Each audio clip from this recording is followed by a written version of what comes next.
Hello everyone and welcome back to my short video. તો આજે અમે લોકો ગયા હતા ગ્રોસરી શોપિંગ કરવા માટે. એટલે હું મારા ફ્રેન્ડ અને અમારા ટાબરિયાઓ એન્ડ આ વન્સ ઇન અ મંથ વાળી જે શોપિંગ થતી હોય ને, જેમાં કઠોર વઠોર બધું અમે લોકો લાવતા હોઈએ, એ વાળું શોપિંગ હતું. એટલે ખાસું બધું શોપિંગ હતું. એટલે બંનેના સ્ટોલરમાં આવી જાય બધી વસ્તુઓ. તો પહેલાં અમે એમના ઘરે સામાન ઉતાર્યો, પછી અમારા ઘરે આવ્યા એન્ડ અહીંયાથી અમે લોકો જવાનું હતું પાર્ક. પણ પછી પ્લાનમાં થોડાક ચેન્જીસ આવી ગયા, એટલે પછી અમે લોકો પાર્ક ના ગયા. એટલે અમે લોકોએ પછી ઘરમાં જ ફટાફટ મેં અંદર ખાવા બનાવી દીધું. ત્યાં સુધી એમને મારી મેથીની ભાજી સાફ કરવાનું ચાલુ કરી દીધું. એટલે મેં ફટાફટ ખીચડી ચડાવી દીધી અને પછી ડુંગળી બટાકાનું શાક મૂકી દીધું, જે સૌથી સહેલું છે. એન્ડ યુઝ્યુઅલી અમે લોકો આવું જઈએ ને ત્યારે અમે લોકો પ્રેફર કરીએ કે આવું સાદું જ ખાવા બનાવીએ, કારણ કે બહુ જ થાકી જવાય. 20 મિનિટ ચાલતી જઈએ, 20 મિનિટ ચાલતા આવીએ. એન્ડ 20 મિનિટ ચાલવામાં વાંધો નથી, પણ સ્ટ્રોલરને ધક્કો મારીને જવાનું. એન્ડ સ્ટ્રોલર જતાં તો એટલી ભારે ના લાગે, પણ આવતા તો સામાન હોય એટલે સખત ભારે થઈ જાય. એટલે પછી અમે લોકો પ્રેફર કરીએ કે સાદું જ ખાવાનું બનાવીએ. સ્પેશિયલી હું તો એવું જ પ્રેફર કરું કે સાદું જ ખાવા બનાવું.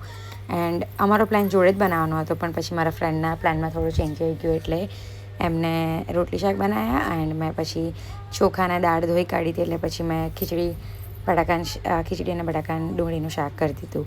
એન્ડ ડુંગળી બટાકાનું શાક તો સાવ સહેલું હું બનાવું છું. એટલે ખાલી રાઈ જીરાનો વઘાર, લીમડી, સૂકા મરચાં એન્ડ હળદર મીઠું નાખી અને ડુંગળી બટાકા નાખી દો અને પાણી રેડીને ઢાંકી દો. અને 10 મિનિટમાં તો મીડિયમ ગેસ પર અહીંના બટાકા ફટાફટ ચડી જાય છે.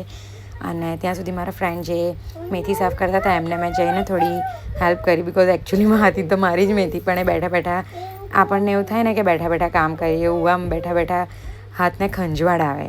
એટલે પછી એમને ચાલુ કરી દીધું. તો જોડે જોડે પછી મારું કામ અંદર પત્યું ને, એટલે પછી મેં એમને હેલ્પ કરાવી. એન્ડ આ પત્યું પછી હું એમના ઘરે ગઈ એમનું કામ કરાવ્યું, બિકોઝ વાતો કરતાં કરતાં કામ વહેલું પતી જાય એન્ડ મજા બી આવે. અમને બંનેને એકબીજાની કંપની આમ સેટ થઈ ગઈ છે.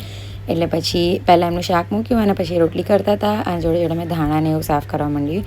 અને હું વચ્ચે જોવા ગઈ કે છોકરાઓ શું કરે છે, કારણ કે અંદરથી કોઈ જ અવાજ નહોતો આવતો, પણ છોકરાઓ શાંતિથી શેર કરીને ટોયઝ રમતા હતા. તો એ જોઈને બહુ જ મજા આવી. તો મારા ફ્રેન્ડ બી જોવા ગયા. તો આટલું જ છે આજના વિડીયો માટે. See you in next. By.